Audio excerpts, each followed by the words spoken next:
출애굽기 4장 1절입니다. 출애굽기 4장 1절 말씀.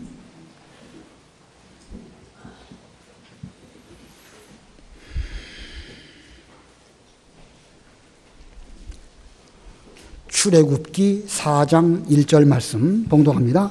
모세가 대답하여 이르되 그러나 그들이 나를 믿지 아니하며 내 말을 듣지 아니하고 이르기를 여호와께서 내게 나타나지 아니하셨다 하리이다. 여호와께서 그에게 이르시되 내 손에 있는 것이 무엇이냐? 그가 이르되 지팡이니이다. 여호와께서 이르시되 그것을 땅에 던지라 하시매 곧 땅에 던지니 그것이 뱀이 된지라. 모세가 뱀 앞에서 피하매 여호와께서 모세에게 이르시되 내 손을 내밀어 그 꼬리를 잡으라. 그가 손을 내밀어 그것을 잡으니 그의 손에서 지팡이가 된지라. 이는 그들에게 그들의 조상의 하나님 곧 아브라함의 하나님, 이삭의 하나님, 야곱의 하나님 여호와가 내게 나타난 줄을 믿게 하려 함이라 하시고, 여호와께서 또 그에게 이르시되 내 손을 품에 넣으라 하시매 그가 손을 품에 넣었다가 내어보니 그의 손이 나병이 생겨 눈같이 된지라. 이르시되 내 손을 다시 품에 넣으라 하시매 그가 다시 손을 품에 넣었다가 내어보니 그의 손이 본래의 살로 되돌아왔더라. 여호와께서 이르시되 만일 그들이 너를 믿지 아니하며 그 처음 표적의 표징을 받지 아니하여도 나중 표적의 표징은 믿으리라. 그들이 이 두 표적을 믿지 아니하며 내 말을 듣지 아니하거든 너는 나일 강물을 조금 떠다가 땅에 부으라. 내가 떠온 나일 강물이 땅에서 피가 되리라. 모세가 여호와께 아뢰되 오 주여, 나는 본래 말을 잘하지 못하는 자니이다. 주께서 주의 종에게 명령하신 후에도 역시 그러하니 나는 입이 뻣뻣하고 혀가 둔한 자니이다. 여호와께서 그에게 이르시되 누가 사람의 입을 지었느냐? 누가 말 못하는 자나 못 듣는 자나 눈 밝은 자나 맹인이 되게 하였느냐? 나 여호와가 아니냐? 이제 가라. 내가 내 입과 함께 있어서 할 말을 가르치리라. 모세가 이르되 오 주여, 보낼 만한 자를 보내소서. 여호와께서 모세를 향하여 노하여 이르시되 레위 사람 내 형 아론이 있지 아니하냐? 그가 말 잘하는 것을 내가 아노라. 그가 너를 만나러 나오나니 그가 너를 볼 때에 그의 마음에 기쁨이 있을 것이라. 너는 그에게 말하고 그의 입에 할 말을 주라. 내가 내 입과 그의 입에 함께 있어서 너희들이 행할 일을 가르치리라. 그가 너를 대신하여 백성에게 말할 것이니 그는 내 입을 대신할 것이요 너는 그에게 하나님같이 되리라. 너는 이 지팡이를 손에 잡고 이곳으로 이적을 행할지니라. 여기까지 봉독합니다. 오늘 본문의 내용은 하나님이 모세를 지금 하나님의 일꾼으로 애굽에 내려가서 이스라엘 백성들을 구원하라고 말씀하시는데 모세가 잘 순종하지를 못합니다. 그래도 하나님께서는 끝까지 모세로 하여금 순종하라고 요구하십니다. 그래서 오늘 제목은 순종을 요구하시는 하나님, 순종을 요구하시는 하나님입니다. 이 공과 책 순서가 좀 가운데를 건너뛰고 그래서 조금씩 좀 다른 면이 있는데 공과 책 참고하시고 제가 전하는 말씀 중심으로 주일학교 학생들에게 말씀해 주시면 감사하겠습니다. 우리 앞부분에서 뭘 배웠냐면 하나님께서 모세를 태어나게 하시고 80년 동안 그를 준비시켰습니다. 때가 되어서 여호와께서 이제 사자를 광야에 떨기나무 불꽃 가운데 강림하시고 그리고 모세를 부르시고 명령하십니다. 너 서 있는 곳은 거룩한 땅이니 내 발에서 신을 벗으라. 자, 이 말씀은 모세로 하여금 이제부터는 하나님의 종이 되라 하시는 말씀입니다. 이 신을 벗은 모세에게 하나님께서 내가 너를 바로에게 보내어 내 백성 이스라엘을 애굽에서 인도하여 구원하리라. 이런 말씀들을 이제 3장 후반부에서 말씀하십니다. 이렇게 하나님께서 직접 그에게 찾아오시고 명령하신다고 하면 그 말씀이 누구의 명령이라고 불순종하겠습니까? 마땅히 순종해야 되는데 모세가 지금 순종을 잘 못합니다. 모세는 하나님께 여쭙니다. 만일 백성들이 너를 보낸 자가 누구냐 하고 묻는다고 하면 제가 뭐라고 말하겠습니까? 저들은 내 말을 믿지 않을 것입니다. 출애굽기 3장 14절 읽어보세요. 3장 14절. 3장 14절. 하나님이 모세에게 이르시되 나는 스스로 있는 자이니라. 또 이르시되 너는 이스라엘 자손에게 이같이 이르기를 스스로 있는 자가 나를 너희에게 보내셨다 하라. 예, 저를 보낸 사람이 누구라고 말할까요? 제 말 저 사람들이 믿지 않을 것입니다 라고 하나님께 말씀드렸을 때에 하나님께서는 모세에게 나는 스스로 있는 자다 이렇게 말씀하십니다. 스스로 있는 자, 예, 의역을 한 것이 스스로 있는 자로 의역한 것이고 그 원문을 직역하면 나는 나이다 이렇게 되어져 있습니다. 나는 나이다 이것을 의역을 하니까 하나님은 스스로 계신 자 이런 뜻입니다. 곧 자존자라는 뜻입니다. 세상의 모든 것들은 스스로 있는 것은 하나도 없습니다. 다만 유일무이하시게 하나님만이 스스로 계신 자존자이시고 그분으로 말미암아 만물이 창조되었고 인간의 구원 역사도 오직 하나님 한 분으로 말미암아 이루어지게 되는 것입니다. 자, 그러니까 앞으로 이스라엘을 구원하는 일, 바로왕이 어떻게 나오는지 이런 모든 일들 다 하나님께서 계획하신 대로 다 이루어질 것이니까 걱정하지 말고 스스로 있는 자이신 하나님이 보냈다는 사실을 너에게 그 묻는 사람들에게 말해 주어라. 자, 그러므로 이제 그 스스로 있는 자 하나님 앞에서 모세는 순종해야 됩니다. 발 벗었으니까, 신발 벗었으니까 종으로서 마땅히 하나님께 순종해야 됩니다. 근데 모세가 순종했는가? 본문 4장 1절 읽어보세요. 1절. 1절. 모세가 대답하여 이르되 그러나 그들이 나를 믿지 아니하며 내 말을 듣지 아니하고 이르기를 여호와께서 내게 나타나지 아니하셨다 하리이다. 예. 그러나 그들이 나를 믿지 아니하며 내 말을 듣지 아니하고 여호와께서 너에게 나타나지 아니하셨다 이렇게 말할 것입니다. 지금 모세는 순종하지도 않으면서 미리부터 걱정을 합니다. 제가 가서 말하면 저들은 내 말 듣지 않고 누가 너를 보냈느냐, 하나님이 너에게 나타났다고 말하지만 우리는 믿을 수 없다. 순종하지도 않으면서 지금 이런 말을 모세가 하고 있습니다. 자, 지금 모세가 지금 순종 못하고 있죠. 모세가 왜 지금 순종을 못할까요? 하나님이 직접 떨기나무 가운데 꺼지지 않는 불꽃으로 찾아오셔가지고 이렇게까지 말씀하셨으면 모세가 누구라고 순종을 안 하겠습니까? 마땅히 해야 되는데 이 본문에 나와 있는 모세는 계속 순종을 못합니다. 그가 왜 순종을 못했을까?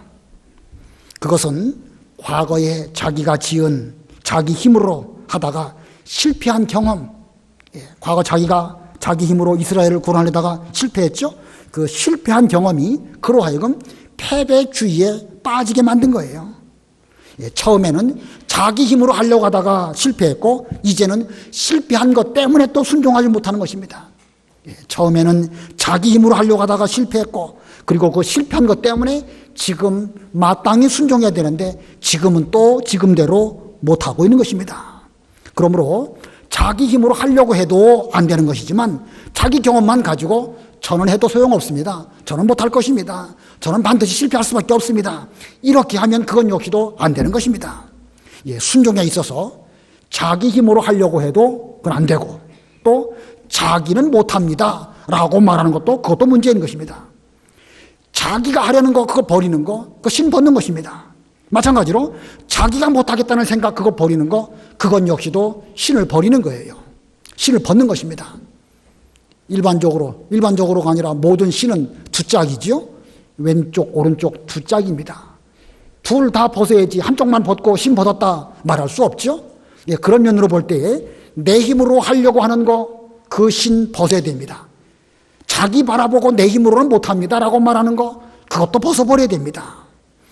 자, 이러한 모세에게 이렇게 끝까지 순종하지 못하는 모세에게 모세의 주인이신 하나님께서 계속해서 순종해라 권면하시는 말씀이 4장의 말씀입니다. 그런데 하나님께서는 하나님의 종이니까 모세는 무조건 순종해라 강요적으로 말씀하지 아니하시고 여러 이적들을 통하여서 모세를 일깨워 주시고 설득하시고 권면하시고 가라 내가 너를 도와줄게 가라 그러면 이적을 나타내 줄게 계속해서 이렇게 모세를 잘 권면하시는 하나님의 모습이 4장에 잘 드러나 있습니다. 자, 하나님의 이러한 모습 우리 잘 유념해서 들어야 됩니다. 하나님 입장에서는 강제적으로 모세로 안 간다고 해도 억지로 끌고 갈 수도 있습니다. 그러나 하나님 아버지는 그런 방법을 쓰시지 않으십니다. 이적을 보여주시고 또 이적을 보여주시고 잘 말씀해 주시고 이끌어 주시고, 마치 이스라엘 백성들이 광야를 통해서 가나안 땅 가야 되는데 그들은 무서워서 감히 그 광야길 갈 수 없었을 때에 하나님께서 그들을 잘 권면하시지요. 호세아 2장에 있는 말씀처럼 계유하셔서 광야 거친 들로 데리고 가시는 하나님처럼 모세가 인간적인 어떤 여러 가지 경험으로 저는 못합니다, 순종할 수 없습니다, 이럴 때에 말씀해 주시고 또 말씀하시는 이런 모습, 이것이 곧 하나님 아버지의 모습입니다. 우리는 이런 하나님의 모습을 잘 보면서 오늘날 우리들도 우리의 자녀들이나 또는 다른 사람을 잘 말할 때에도 기다리고 참고 권면하고 또 말해주고, 이것이 하나님의 방법이고 우리도 그와 같은 하나님의 모습을 잘 본받아야 할 것입니다. 하나님은 어떻게 순종을 요구하셨는가? 우리 2절 다 같이 합독합니다. 2절 시작. 여호와께서 그에게 이르시되 내 손에 있는 것이 무엇이냐? 그가 이르되 지팡이니이다. 내 손에 있는 것이 무엇이냐? 지금 손, 지팡이, 이것을 가지고 하나님은 모세에게 아주 중요한 표적을 보여주십니다. 내 손에 있는 것이 무엇이냐? 지팡이니이다. 지금 모세가 갖고 있는 거 무슨 특별한 거 아닙니다. 그가 미디안 광야에서 오랫동안 양을 치면서 그에게는 유일무이한 도구로 지팡이 하나 있었습니다. 별거 아니죠. 양치는 자에게 지팡이가 뭐 별거겠습니까?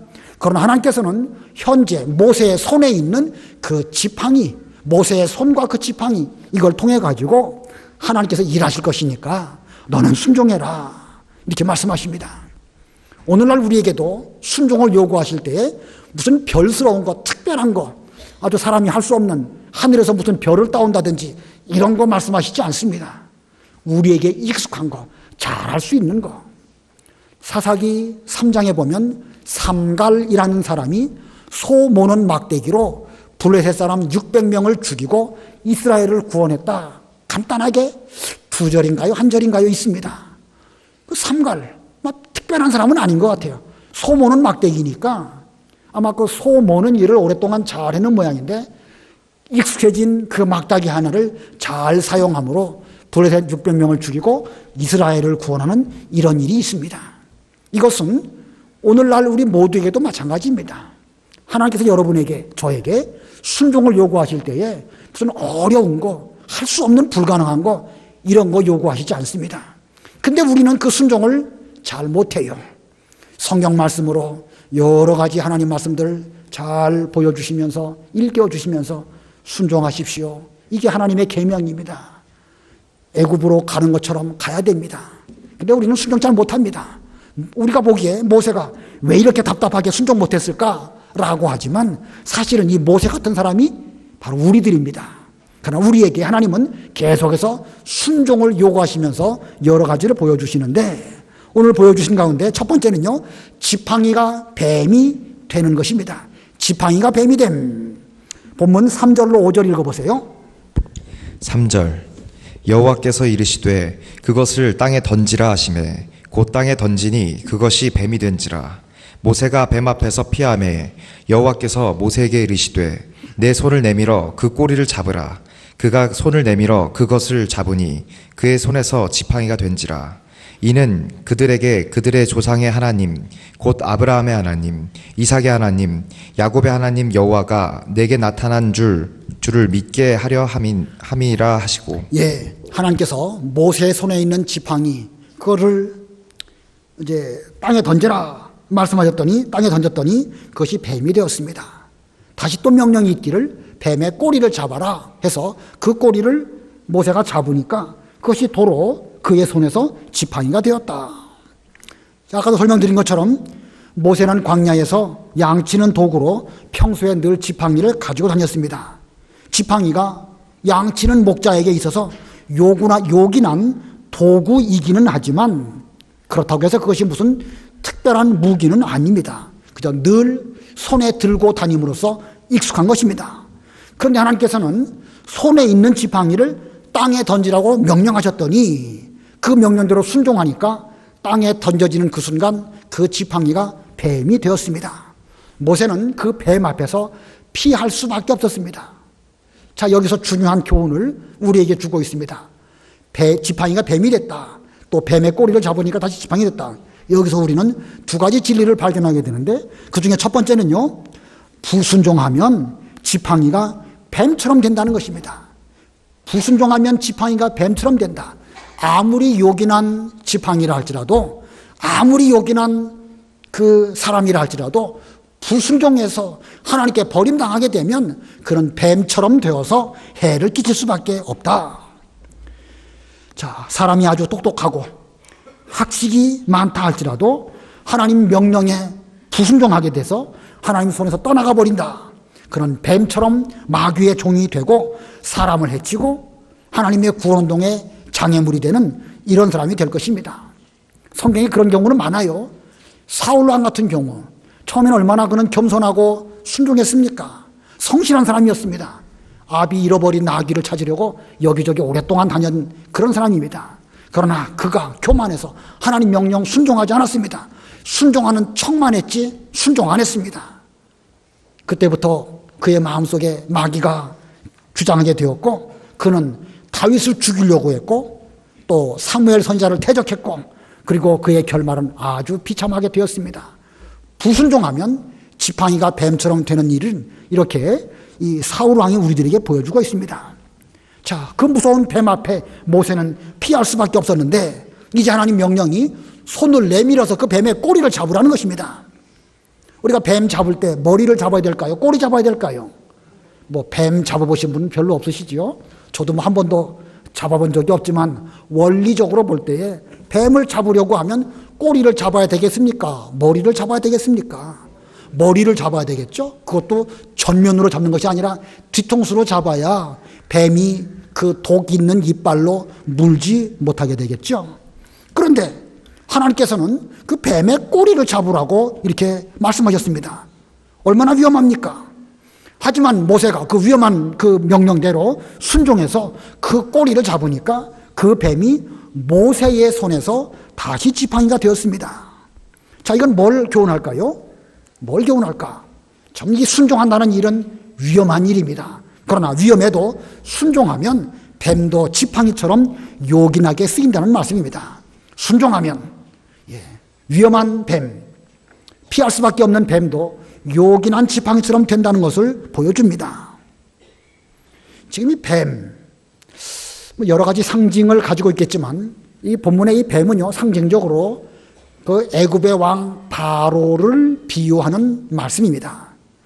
그 애굽의 바로는 그 머리에 두건을 쓰든지 모자를 쓸 때에 거기에 뱀 문양이 있는 것을 쓴다고 합니다.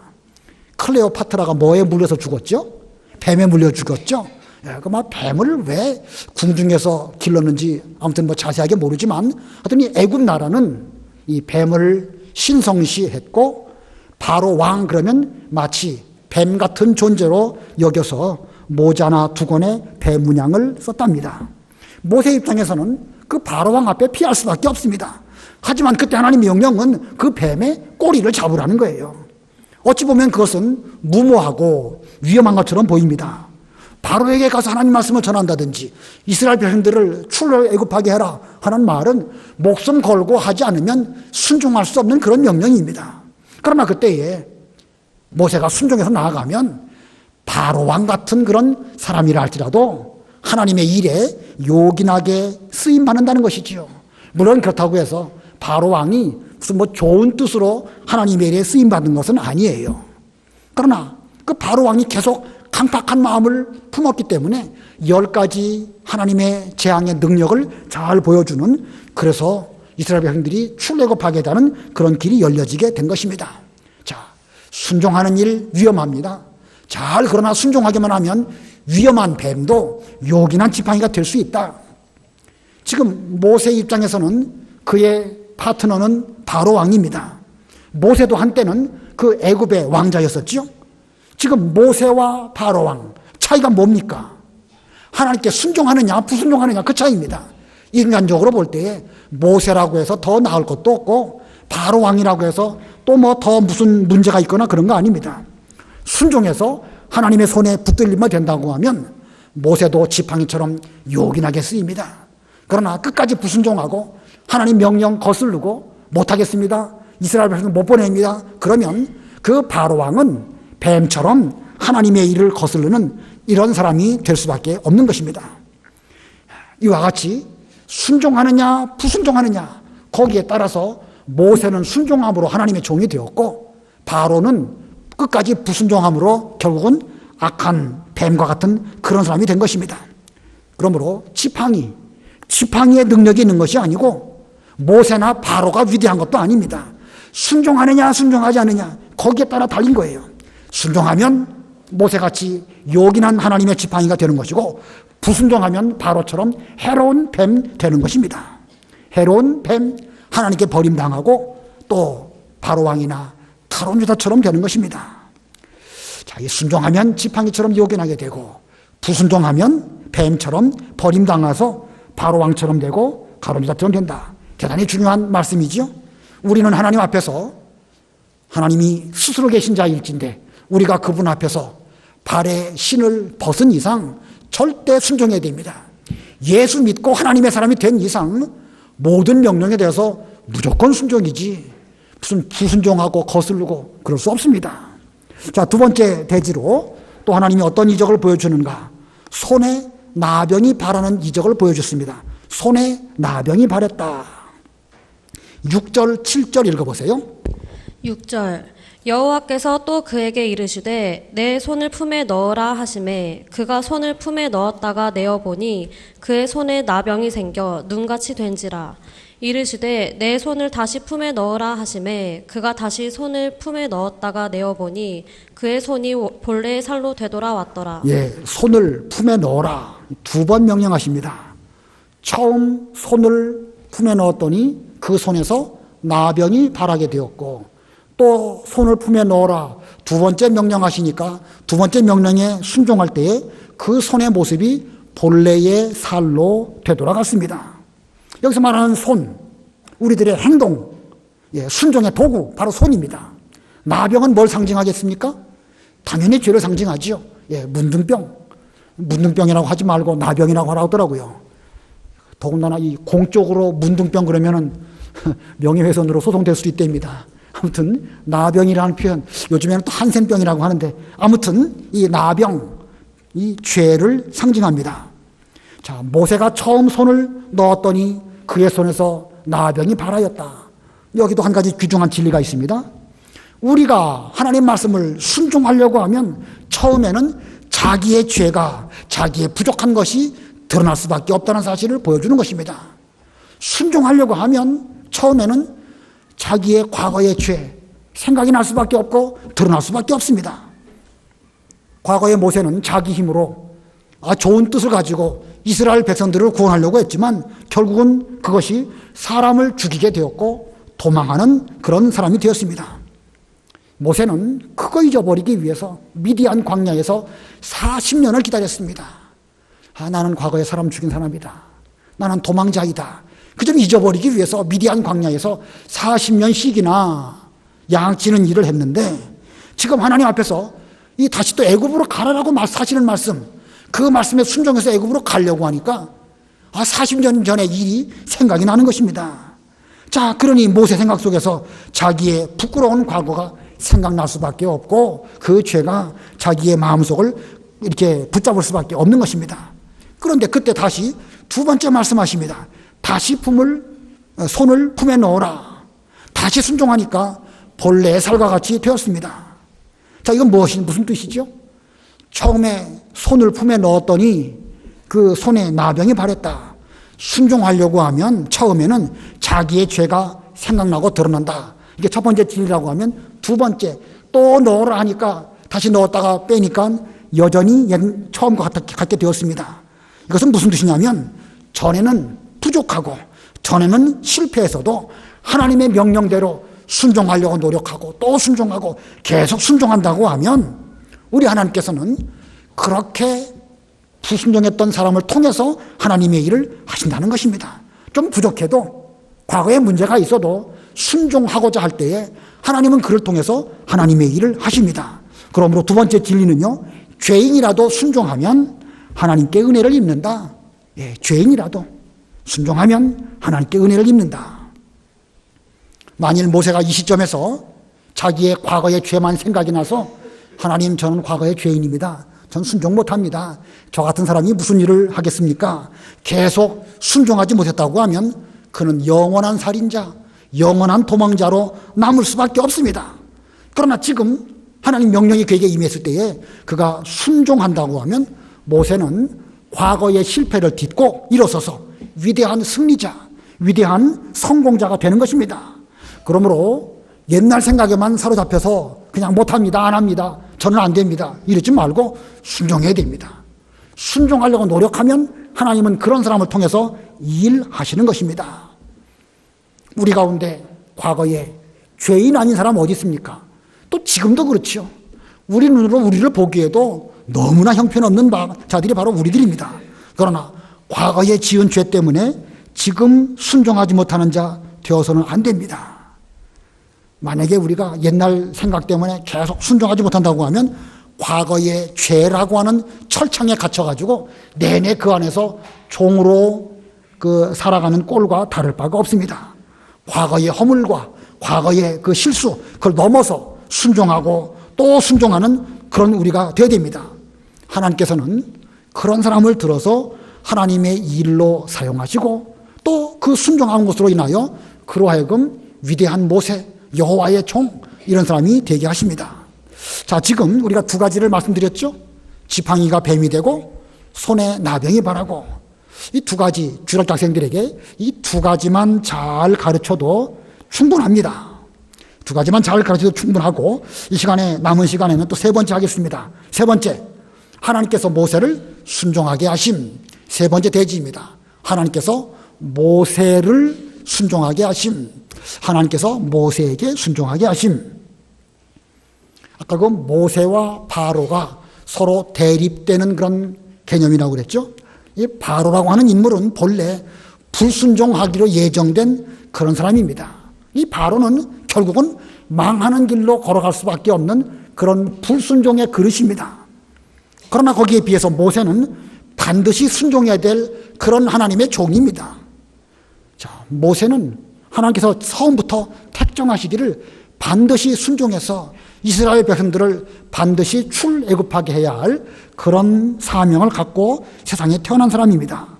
근데 모세가 지금 하나님 명령에 대하여 순종해야 됨에도 불구하고 쉽게 순종을 못하고 있습니다. 자, 모세가 쉽게 순종하지 못한다고 해서 하나님이 너 순종 못하느냐? 그러면 뭐 관둬라. 이게 아닙니다.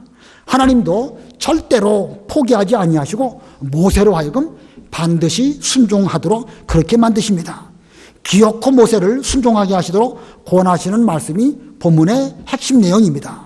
자, 그러고 보면 모세의 순종은 자기 힘으로 자기가 어떤 자기 능력으로 순종한 것이 아니라 누구의 은혜로 순종한 것이죠? 결국은 하나님의 은혜로 순종하는 것입니다. 참 중요한 진리가 이 뒷부분에 기록되어 있습니다. 모세가 위대하고 대단한 인물이긴 하지만 그렇다고 해서 자기 힘으로 스스로 순종한 게 아니에요. 그 역시도 하나님의 권면의 말씀이 있었고 계속 이끌어주시는 하나님의 그 능력이 있었기 때문에 그는 결국은 순종하지 않을래야 않을 수 없는 그런 은혜를 입은 그런 모세가 된 것입니다. 본문 9절 다 같이 합독하겠습니다. 9절 시작. 그들이 이 두 이적을 믿지 아니하며 내 말을 듣지 아니하거든 너는 나일강 물을 조금 떠다가 땅에 부으라. 내가 떠온 나일강 물이 땅에서 피가 되리라. 앞으로 모세가 해야 할 일을 미리 예언해 주십니다. 바로가 말 안 들 것이고 바로가 끝까지 하나님의 일을 거스를 것이지만 너는 저들이 내 말을 잘 듣지 않으면 나일강 물을 조금 떠다가 육지에 부어라. 그러면 육지가 다 피로 물들게 될 것이고 그로 말미암아 내가 곧 여호와 하나님이 보낸 사람이라는 사실을 알게 되고 그로 인하여 이스라엘 백성들을 출애굽하게 할 것이다. 이렇게 말씀하십니다. 자, 하나님의 종으로서 순종하기만 하면 일은 누가 하신다? 하나님이 하시는 것입니다. 모세가 할 일은 순종만 하면 되는 겁니다. 그런데 이 시점에서 모세는 또 못한다고 말합니다. 본문 10절 읽어보세요. 10절 모세가 여호와께 아뢰되 오 주여 나는 본래 말을 잘하지 못하는 자이니이다. 주께서 주의 종에게 명령하신 후에도 역시 그러하니 나는 입이 뻣뻣하고 혀가 둔한 자니이다. 예, 모세는 지금 말 못한다고, 그래서 순종하기가 어렵다고 그렇게 말씀을 드렸습니다. 저는 본래 말 잘하지 못하는 자입니다. 모세가 본래 말을 못했을까? 학술과 문물이 뛰어나고 모든 일을 다 통달한 그런 모세였는데 실제로 말을 못했을까? 예, 말 잘하는 것하고 뭐 공부 잘하는 것하고 좀 다른 면이 있긴 있죠. 분명 모세의 입장에서 그 말이 거짓말은 아니었을 거예요. 더군다나 그는 입술이 둔하고 입이 뻣뻣하고 혀가 둔하다. 미디안 광야에서 40년씩이나 살다 보니까 그 애굽 말은 다 잊어버리고 미디안 그 지역 방언만 잘하는 상태가 되지 않았을까. 자, 그러나 하나님께서는 계속 그에게 순종할 것을 요구하시면서 두 가지를 약속하십니다. 순종해라, 순종해라. 그러면서 두 가지 약속하시는데 그 중에 첫 번째, 하나님께서 함께 하실 것을 약속하십니다. 내가 너와 함께 하겠다. 11절, 12절 다 같이 합독하시겠습니다. 11절, 12절 시작. 여호와께서 그에게 이르시되 누가 사람의 입을 지었느냐? 누가 말 못하는 자나 못 듣는 자나 눈 밝은 자나 맹인이 되게 하였느냐? 나 여호와가 아니냐? 이제 가라. 내가 내 입과 함께 있어서 할 말을 가르치리라. 모세 입장에서 자기가 애굽에 가서 능수능란한 그런 웅변으로 바로를 잘 설득하고 이스라엘 백성들을 설득해야 될 걸로 그런 생각을 하고 있습니다. 근데 그걸 생각해 볼 때 나같이 말 못하는 사람이 어떻게 그 일을 할까? 그래서 못하겠다고 그는 말했습니다.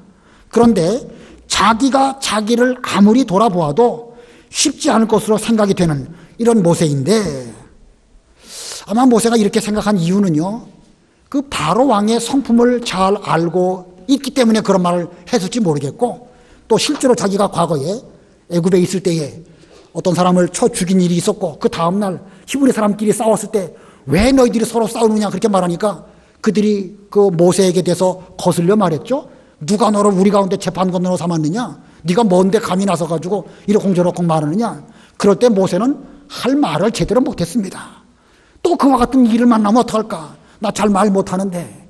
분명 이 말은 모세의 과거의 경험 속에서 이렇게 말한 것입니다. 그래서 못하겠습니다 라고 말했습니다. 그랬더니 하나님께서 걱정하지 말고 가라는 것입니다. 사람 입을 누가 지었느냐? 말 잘하고 말 못하고 잘 듣고 못 듣고 다 누가 결정하시는 것이냐? 바로 하나님께서 하시는 것이 아니겠느냐?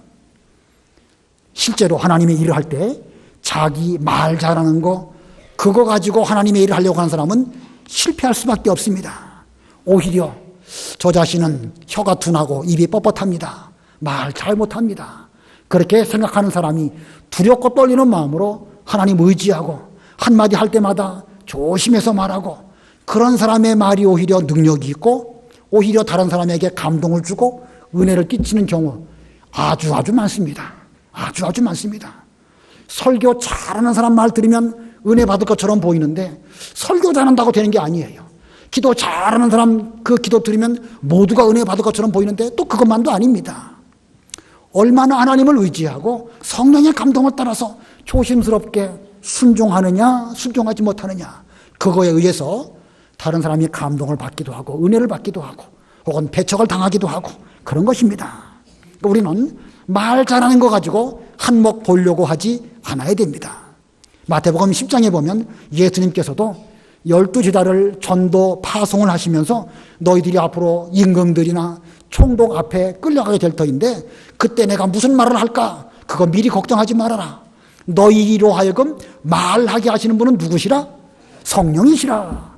예, 우리 윤희서 집사님 고맙습니다. 예, 정확한 거예요. 우리로 하여금 말하게 하시는 분은 성령입니다. 성령.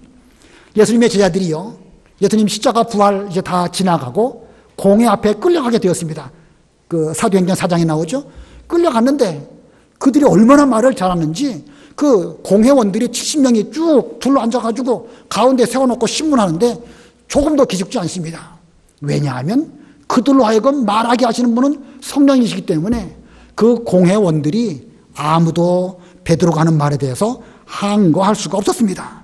베드로는 성령에 충만해가지고 너희가 십자가에 못 박으신 나사렛 예수, 그분은 곧 하나님의 아들이시고 그분이야말로 우리의 구주시고 그리스도이시다. 그분의 이름으로 안일병이가 일어났다라고 말하니까 뭐 이미 일어난 사실에 대해서 분명하게 설명해 주니까 아무도 그 말에 대해서 항거할 수가 없었습니다. 당대 최고의 권력자들도 성령 충만해서 말하는 베드로를 비롯한 사도들에게 감당할 수가 없는 이렇게 된 것입니다. 자, 하나님께서 함께 하시고 그 입에 말을 넣어주시고 말하게 하시는 분, 하나님의 능력을 따라서 말하는 사람, 천하가 다 달라붙어 가지고 막으려고 해도 절대 막아지지가 않습니다. 하나님이 함께 하시는 사람, 그 사람은 감당치 못할 일이 없습니다. 자, 하나님께서 이렇게 모세에게 순종을 요구하시면서 첫 번째로 하나님께서 함께 하시고 입과 같이 말해줄 것이다. 두 번째는요, 아론이 함께 할 것을 약속해 주십니다. 아론이 함께하게 하심. 본문 13절 읽어보세요. 13절 모세가 이르되 오 주여 보낼 만한 자를 보내소서. 예, 하나님이 함께 하신다고 했음에도 불구하고 모세는 보낼 만한 사람을 보내십시오. 아무리 하나님이 저와 함께 하신다고 해도 저는 못 갑니다. 이거 완전히 떼쓰는 어린아이 같지요? 이거 뭐 모세가 왜 이런지 모르겠습니다. 14절로 16절 읽어보세요. 14절 여호와께서 모세를 향하여 노하여 이르시되 레위 사람 내 형 아론이 있지 아니하냐. 그가 말 잘하는 것을 내가 아노라. 그가 너를 만나러 나오나니 그가 너를 볼 때에 그의 마음에 기쁨이 있을 것이라. 너는 그에게 말하고 그의 입에 할 말을 주라. 내가 내 입과 그의 입에 함께 있어서 너희들이 행할 일을 가르치리라. 그가 너를 대신하여 백성에게 말할 것이니 그는 내 입을 대신할 것이요 너는 그에게 하나님같이 되리라. 예, 우리 하나님께서는 이미 아론을 준비시키셨습니다. 모세 말 못하는 거 하나님이 왜 모르시겠습니까? 이미 아론을 준비시키고 딱 대기해놓고 지금 있는 것입니다. 자, 그러나 하나님은 말 잘하는 아론을 통해서 이스라엘 백성들을 구원하신 것이 아니고 오히려 말 못해도 잘 준비돼서 순종하는 모세를 통해서 하나님의 일을 하십니다. 그러므로 아론 입장에서 자기 말 잘하는 거 가지고 내가 모세보다 뛰어나다 이러면 안 됩니다. 그때 우쭐하면 안 됩니다. 하나님께서 쓰시는 모세 편에 서서 이용당하는 그 아론이 된다고 하면 그는 그대로 요긴하게 쓰일 것이고 하나님은 또 모세를 통하여 하나님의 구원운동을 이루시는 것입니다. 아무튼 중요한 것은 이 모든 일들이 모세의 순종을 통해서 이루어진다는 사실입니다. 모세의 순종이 없다고 하면 아무리 아론이 말 잘해도 아론 역시도 쓸데없는 것입니다. 모세가 순종하지 아니하면 표현이 좀 그렇긴 한데 하나님이 도와주시려고 하셔도 모세의 순종을 통해서 하나님의 일은 이루어지는 것이고 모세가 순종 안 하면 아론이라 할지라도 또 쓸데가 없는 것입니다. 그만큼 모세의 순종이 중요합니다. 모세의 순종, 그가 불순종하면 아무것도 되지 않습니다. 하나님은 그래서 그걸 잘 아시기 때문에 또 하나님의 능력이 부족해서 모세를 의존해서 일을 하신다는 뜻은 아니에요. 하나님 입장에서는 모세의 순종을 통하여 이스라엘 백성들을 구원하실 것을 예정하셨기 때문에 반드시 모세로 하여금 가도록 이렇게 지금 권면하시면서 끝까지 인내하시면서 그를 잘 권면하십니다. 마지막 17절 다 같이 합독하겠습니다. 17절 시작. 너는 이 지팡이를 손에 잡고 이것으로 이적을 행할지니라. 소나 양을 치던 모세의 지팡이, 이것으로 능력을 행하면 나일 강물이 피로 될 것이고 애굽의 10가지 재앙으로 반드시 이스라엘을 구원하게 될 것이다. 이 지팡이, 양치는 지팡이지만 이 지팡이는 앞으로 능력의 지팡이, 하나님의 지팡이가 될 것이라고 말씀하십니다. 하나님의 나라는 말에 있지 아니하고 능력에 있다. 능력은 하나님의 명령을 순종하는 자를 통해서 나타나게 되는 것입니다. 자, 순종이 그만큼 중요합니다. 모세가 왜 이렇게 고집스럽게 순종하지 못했을까? 우리 같으면 안 그랬을 터인데, 나 같으면 안 그랬을 것인데. 오늘날 우리가 과연 얼마나 잘 순종하는가? 우리는 순종을 말하면서 자신이 말한 것을 왜 순종하지 않냐고, 순종하라고 이렇게 종종 말하시는 분들 계셔요. 물론 어른으로서나 부모로서 순종을 명령할 수 있지요. 그러나 사람이 사람에게 순종하는 말 쓰라고 성경에 순종을 강조한 건 아닙니다. 여기서 말하는 순종은 누구에 대한 순종입니까? 스스로 계신 자 하나님 앞에 명령 앞에서 신발을 벗은 종으로서 마땅히 순종할 것을 우리에게 요구하시는 그런 교훈입니다. 모세가 순종하지 않았으면 과연 우리는 얼마나 순종하고 있을까? 얼마나 순종하십니까, 우리가? 우리도 하나하나 따지고 보면은요, 지금 변변히 순종하는 것이 계명 가운데 단 하나도 없습니다. 하나님께서 우리로 하여금 계속해서 말씀하시고 권면해 주심으로 조금 순종하는 흉내를 낸 것뿐이지 우리가 우리 힘으로 순종한 거 하나도 없습니다. 그러나 하나님은 우리를 포기하지 아니하시고 긍휼의 그릇으로 택하신 저와 여러분을 끝까지 권면하셔서 반드시 순종하게 하시고 우리의 순종을 통해서 하나님의 구원 역사를 지금도 이루어 가십니다. 잘 순종하는 여러분들 다 되시기 바랍니다. 기도하겠습니다.